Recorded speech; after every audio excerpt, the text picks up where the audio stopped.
Lalu ada reasuradur atau reinsurer. Reinsurer itu adalah perusahaan yang menyediakan asuransi kepada perusahaan asuransi. Jadi asuransi kita diasuransiin lagi. Tujuannya apa? Keroyokan. Reasuradur mereka membantu perusahaan asuransi untuk berbagi risiko dalam menjamin kasus atau case atau klien yang nilainya sangat besar atau berisiko tinggi. Ketika perusahaan asuransi mengeluarkan polis yang mencakup risiko yang sangat besar, biasanya dilakukan reasuransi, disingkat reas, untuk membagi sebagian risiko tersebut dengan perusahaan reasuransi. Jadi contohnya gini, saya ngasuransiin pembangunan gedung pusat Bank Mandiri. Wow, itu kan gede, tinggi, mahal itu. Biayanya berapa itu? Kalau ada apa-apa pembangunan konstruksinya, kalau ada tuntutan bisa kena misalkan 500 miliar. Aduh, 500 miliar. Kalau nanti benar-benar terjadi 500 miliar, saya nggak punya duit buat bayarnya. Udah, saya cari aja reasuradur. Ya, saya mau cover ini. Kalau nanti kejadian, kamu cover 50% ya. Oh, boleh. Preminya sekian ya. Oh, setuju.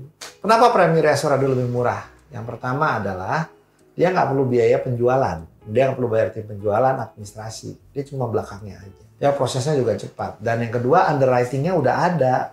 Apa itu underwriting? Penilai gitu ya, yang underwriter itu kredit analis lah kalau di kredit. Dia yang menilai, dia nentuin, lalu dikasih harganya. Selanjutnya adalah penilai atau adjuster.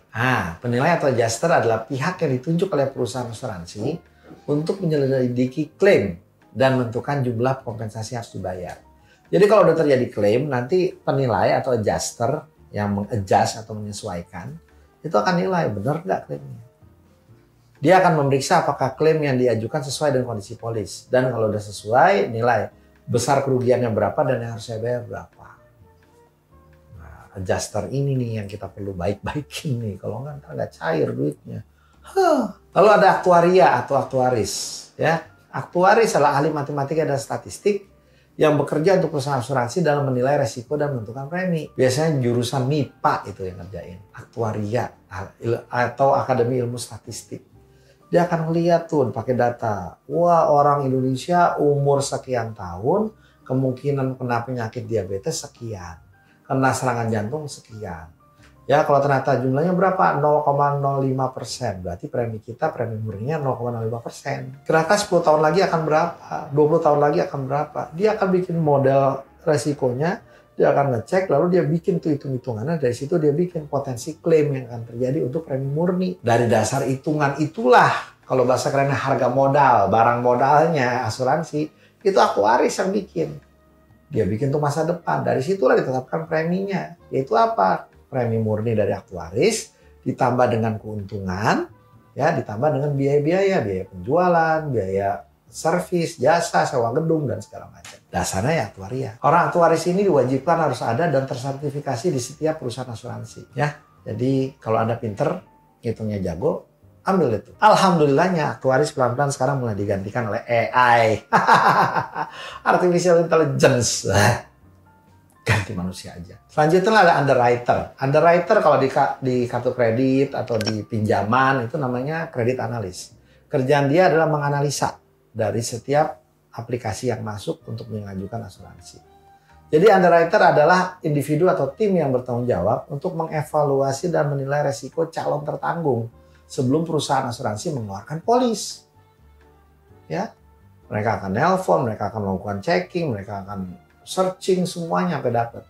Mereka akan buat yang namanya profil resiko. Dia nilai itu profil resiko berdasarkan informasi yang diberikan. Kalau misalnya individu, kondisi kesehatan, usia, riwayat medis untuk asuransi jiwa ya. Atau nilai properti untuk asuransi properti. Lokasinya, resiko daerah itu, resiko gempa, resiko kebakaran. Tergantung preminya. Lalu dia bilang, oke, ini orang kayaknya benar nih. Kita ambil.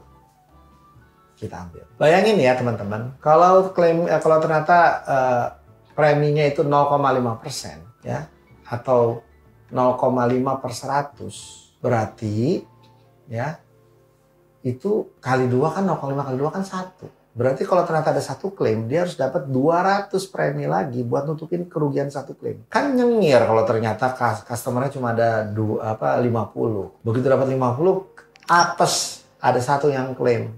Udah rugi itu perusahaan asuransi. Kenapa? Ya kan dia butuh 200 buat nutupin kerugian. Karena 0,5% preminya. Kalau belum nyampe 200 dia belum balik modal. Ini baru 50 udah kena satu klaim. Bah! Mau nyari customer lain lagi nggak ada. Kenapa nasabah lain nggak ada? Emang karena produknya sedikit. Yang mau ngambil sedikit. Nah itu resikonya. Yang ngukur itu, yang nilai itu underwriter. Dasar penilaian data dari Aquaria. Ini orang-orang pinter yang di asuransi ya dua ini. Menarik ya. Nah, kita ingat ya apa aja polis asuransi umum tadi kita udah bahas 16 biji contohnya ya di video sebelumnya ya. Ini ada 16 biji. Kalau masih penasaran nonton video sebelumnya. Oke?